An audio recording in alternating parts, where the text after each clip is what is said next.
బంధమంటూ ఎరుగని బాటసారికి అనుబంధమై వచ్చింది ఒక దేవత. ఆ ఆ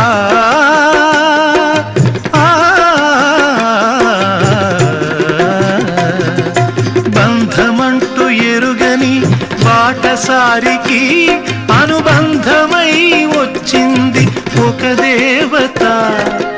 ఇంత చోటులోనే అంత మనసు ఉంచి, ఇంత చోటులోనే అంత మనసు ఉంచి నా సొంతమే అయ్యింది ప్రియురాలిగా.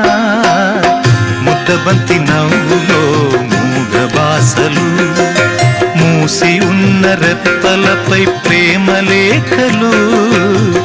ముద్దబంతి నవ్వులో మూగ బాసలు.